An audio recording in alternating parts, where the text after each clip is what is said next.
Amanda Gleason gently rocked her infant son in her arms.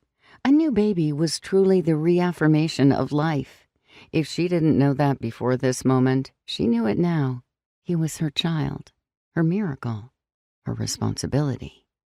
She hadn't planned on facing motherhood alone. In fact, when Paul had disappeared from the picture, she hadn't even known she was pregnant.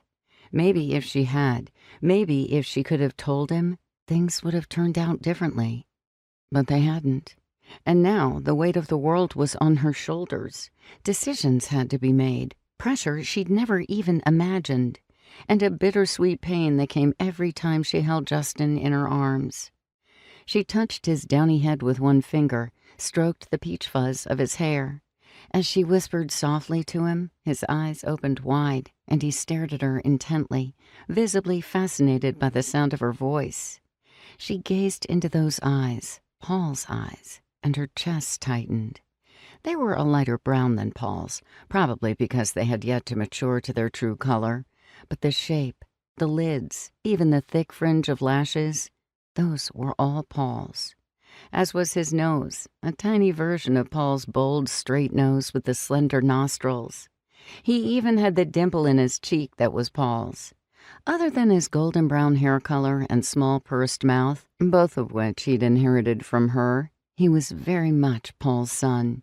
And even at 3 weeks old, he was developing a personality, easygoing like Paul, inquisitive like her.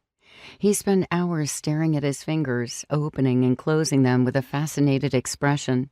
And he was always looking around, seemingly transfixed by the world. Thank God he didn't know how much of a battlefield this world really was. "Miss Gleason?" A young nurse touched her gently on the shoulder.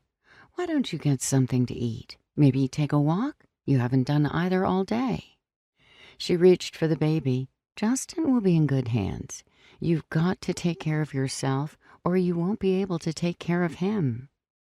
Numbly, Amanda nodded. She held Justin for one more brief, desperate moment, then kissed his soft cheek and handed him over to the nurse. How many times had she done that in the past few days? How many more times would she have to do it? Tears dampening her lashes, she rose, retracing her steps through the reverse isolation unit and out of Sloan Kettering's pediatric bone marrow transplant unit. She stripped off her mask, gloves, and gown, and tossed them into the discard bin, knowing she'd have to repeat the same sterilization process when she returned.